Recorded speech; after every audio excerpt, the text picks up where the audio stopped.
आखिर लड़का ही क्यों चाहिए? भाग 5। मोना सोचने लगी, वह लड़की कौन थी?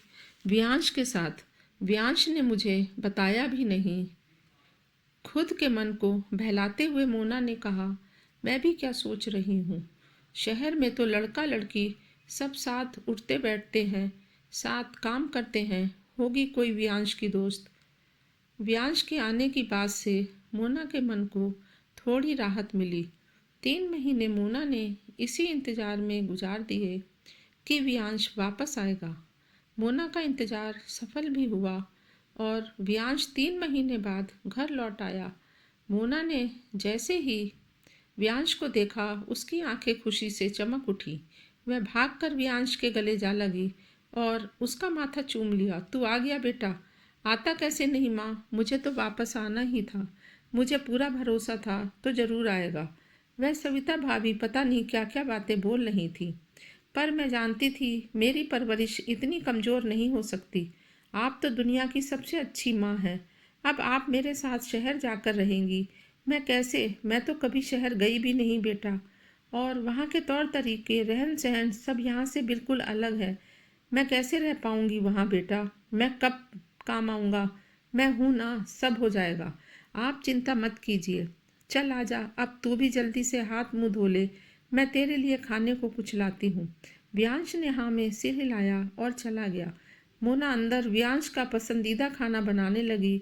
व्यांश को देख सविता उनके घर आई और मोना से कहने लगी, बधाई हो मोना, तेरा बेटा सच में वापस आ गया।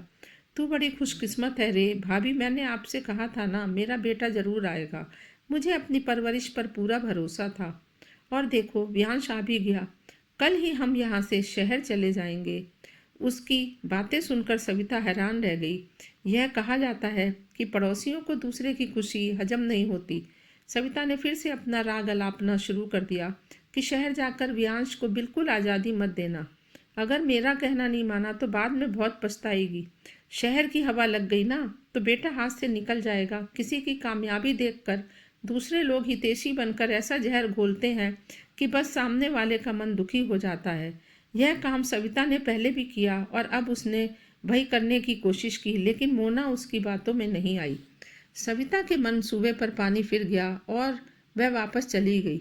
मोना ने व्यांश का खाना परोसा और व्यांश खाते हुए कहने लगा, माँ आपके हाथ का खाने का तो जवाब नहीं। व्यांश चटकारे ले लेकर खाना खाने लगा और मोना मुस्कुराकर उसे निहार रही थी। उसके जीवन में अरसे बाद खुशियों ने दस्तक दी और वह बस उन खुशियों को जीना चाहती थी, बिना किसी बंदिश के। रात को मोना ने अपना सारा सामान बांध लिया। व्यांश ने घर की सारी चीज़ों को कपड़े में ढक दिया ताकि उसकी गैर मौजूदगी में सामान खराब नहीं हो। अगले दिन व्यांश मोना को साथ लेकर शहर आ गया। मोना ने पहली बार शहर में कदम रखा था। व्यांश एक ऑटो लेकर आया और मोना को अपने घर ले जाने लगा।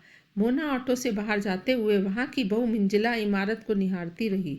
बड़े बड़े शोरूम, पक्की सड़कें, इतनी सारी साड़ियाँ देख मोना को एहसास हुआ कि शहर का जीवन बहुत व्यस्त है। कुछ ही देर में मोना शहर के जादू को समझ गई कि आखिर क्यों जो भी यहाँ आता है वह यहीं का होकर रह जाता है। शहर की खूबसूरती ही इतनी आकर्षित करने वाली होती है कि कोई भी उसके माया जाल में फंस जाए तो बाहर नहीं निकल पाता। यही सब सोचते हुए वह लोग घर पहुंच गए। व्यांश और मोना दोनों हाथों में बैग लिए घर के अंदर आए। घर का दरवाज़ा खोलते हुए व्यांश ने कहा, माँ यह है आज से हमारा नया घर। मोना घर देख कर चकित रह गई। गांव की हवेली में जहाँ दीवारों पर थोड़ी बहुत नक्काशी की हुई थी, वहीं शहर का घर खूबसूरत था। मोना घूम घूम कर पूरा घर देखने लगी। उसने घर का एक एक कोना देख लिया। व्यांश ने उससे पूछा, माँ कैसा लगा आपको घर? यह तो बहुत अच्छा है बेटा। बहुत महंगा होगा? नहीं माँ, इतना कुछ खास नहीं, महंगा नहीं है। आप वह सब छोड़िए, मैं आपको आपका कमरा दिखा देता हूँ। व्यांश मोना को लेकर उसके कमरे में गया। व्यांश ने पर्दे हटाए तो उधर बालकनी थी जहाँ एक तुलसी का पौधा भी था। तुलसी का पौधा जहाँ मोना चकित होकर बोली। व्यांश खुश होते हुए बोला, मैं जानता हूँ आप गांव में भी रोजाना तुलसी को पानी देकर ही अपने दिन की शुरुआत करती थी। इसीलिए मैंने सोचा यहाँ भी एक पौधा लगा दो ताकि आपको उस घर की चीज़ों की कमी ना खुले।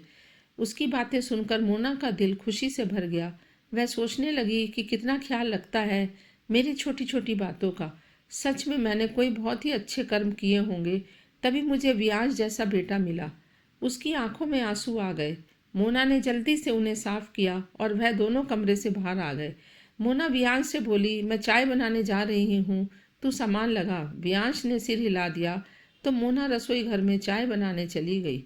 मोना ने कहा, बेटा तू यहाँ खाना कैसे खाता था, क्योंकि तुझे तो खाना बनाना आता ही नहीं है। माँ, कभी बाहर खा लेता था तो कभी दोस्त बनाकर लाती, उसी से मैं खा लेता, तभी इतना दुबला पतला हो गया बाहर का खा खा कर। अब मैं आ गई हूँ ना, देखना पहले जैसे हट्टा खट्टा बना दूंगी तुझे। आपके हाथ के खाने की तो बात ही अलग है। मोना चाय और कुछ बिस्किट लेकर आई और दोनों ने साथ में चाय पीते हुए खूब गप्पे मारी। उसके बाद दोनों आराम करने अपने कमरे में चले गए। शाम हो चली थी। मोना उठकर रात के खाने की तैयारी करने लगी। व्यांश भी अपने कमरे से बाहर आया और बोला, माँ, एक दोस्त से मिलने जा रहा हूँ, 8 बजे तक घर आऊँगा। मोना ने उसे वक्त से आने को कहे और व्यांश चला गया। मोना ने खाना बनाकर तैयार कर दिया और वह व्यांश के साथ ही खाना खाने का सोचने लगी। 8 बज गए और उसने सोचा, व्यांश आता ही होगा तो डाइनिंग टेबल पर खाना लगा देती हूँ। मोना ने सारा खाना टेबल पर लगा कर रख दिया और खुद व्यांश का इंतज़ार करने लगी। इंतज़ार करते करते 8 से 9 बज गए, लेकिन व्यांश घर नहीं आया और देखते ही देखते 10:30 बज गए। इंतज़ार करते करते कुर्सी पर बैठे ही मोना की आंख लग गई। व्यांश जब घर पहुंचा तो उसने देखा मोना कुर्सी पर बैठे सो रही है। व्यांश की आंखें एकदम चढ़ी हुई थी। उसने सोचा, मोना को हिलाते हुए कहा, आप यहाँ क्यों सोई हैं माँ? व्यांश की आवाज़ से मोना की आंख खुल गई और सामने व्यांश को देखकर बोली, देर कर दी बेटा आने में, काम थोड़ा ज़रूरी था, आप यहाँ मत सोइए, कमरे में जाकर सो जाइए, व्यांश ने बड़ी शालीनता से कहा। व्यांश के बोलते ही उसके मुंह से शराब की बदबू आने लगी। व्यांश, तू शराब पीकर आया है? व्यांश उससे नज़रें चुराने लगा। मोना थोड़ी तेज़ आवाज़ में बोली, इधर उधर क्या देख रहा है, मेरी तरफ देख। व्यांश, शहर आकर तूने शराब पीना भी शुरू कर दिया? मैंने तुझे यहाँ नौकरी के लिए भेजा था या इन सब के लिए? नहीं, माफ़ कर दे माँ, वह दोस्त ने ज़बरदस्ती पिला दी थोड़ी सी। सच में मेरी कोई गलती नहीं, 1-2 घूंट ही पिया है मैंने, बस सब दोस्त पी रहे थे तो उन्होंने मुझे भी पिला दी। प्लीज़ गुस्सा मत कर माँ, ठीक है? जा तू हाथ मुंह धोकर आ, मैं खाना लगाती हूँ तेरे लिए। सॉरी माँ, मैंने खाना बाहर खा लिया दोस्तों के साथ। मुझे नींद आ रही है, मैं सोने जा रहा हूँ, आप भी सो जाइए। व्यांश उन्हें सोने को कहकर कमरे में चला गया और मोना दुख महसूस कर बिना खाना खाए ही भूखी अपने कमरे में जाकर सो गई। उसके सामने यह पहली बार था कि उसने व्यांश की एक अलग छवि देखी, जो उसके गांव वाले व्यांश की छवि से बिल्कुल अलग थी।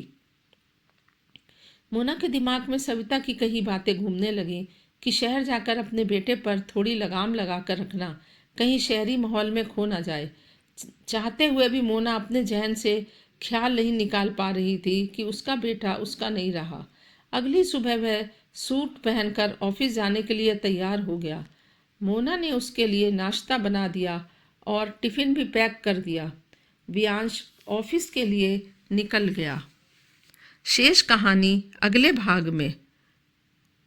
धन्यवाद। कृपया मेरे चैनल को लाइक और सब्सक्राइब करके बेल आइकन का बटन ज़रूर दबाएं।